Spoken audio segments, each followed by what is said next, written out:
Okay, this one I'm not sure. I'm going to read it, and Troy will let you go ahead. It says, regarding country crossing and several other similar endeavors, how could a constitutional amendment which authorized paper bingo to be played for 5 hours per week change into electronic bingo played 24 hours a day for 7 days a week without another vote of the people of the entire state? Well, first, there was not a vote of the entire state when the amendment came in. Alabama has a section of the Constitution that says that you can approve, one county or one city can approve a constitutional amendment under certain circumstances. This whole business that the law has to be uniform across the whole state is just not correct. I grew up in a dry county. Some of you may have visited a wet county. The laws are not uniform everywhere in Alabama, in this or lots of other contexts. The way that we came to have electronic bingo in Houston County is when that amendment was first passed, it provided for special bingo permits to be issued. The special bingo permits were defined in the enabling acts that passed at the same time. The legislature then came back and removed that definition. When they removed that definition, they allowed the county commission to step in and define what electronic bingo is. It's not something I made up. It's not something I even particularly liked or advocated for. I didn't advocate for it. But when the loophole was created, the Houston County Commission exercised their authority and they defined bingo to be electronic.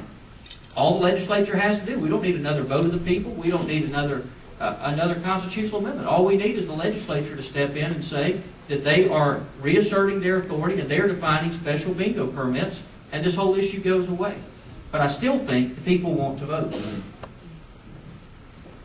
Well, the answer to the question, I have no idea how you could take that and come up with the structure that was constructed under the existing laws. And whether or not the people vote for it down the road or not, right now, my concern is the rule of law. Because if you don't enforce the law now, on this particular issue, you say, well, it would be a lot easier if the legislature just dealt with it, then it would be simple.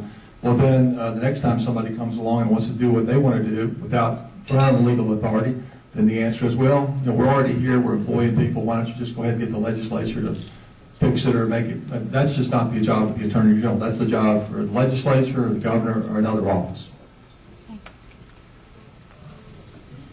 Okay, here's an easy one. What's your position on voter photo ID? The current list of 27 items is unacceptable. And we'll start with you. Anything we can do to ensure that we know the people in this state are voting legally and not stealing the most precious right that we have, I'm for. I don't know how we can allow people to vote with their Macy's card or whatever it is that they happen to have in their wallet and not be identified. It's unbelievable, it's outrageous, and it's something that ought to be a top priority, because that's a fundamental right, folks. I'll just tell you, in my last election, when I ran the first time, I lost about 3,000 votes in one box in Birmingham because Acorn crowd showed up, and the rest is history. And races are decided by thin margins. If we're not ensuring that the election process is honest, then we are going to be in serious trouble. We agree on that. I've had a photo voter ID bill in my crime package every year since I became Attorney General. I can't think of a more important initiative. But not only must we pass photo voter ID so that we know who's voting, we got to go after those people who vote illegally. I'm proud of the work we've done all across West Alabama. I'm proud to tell you that in Hale County, in the last round of elections, we went from hundreds of absentee ballots to less than a dozen. Why? Because prosecutions deter conduct.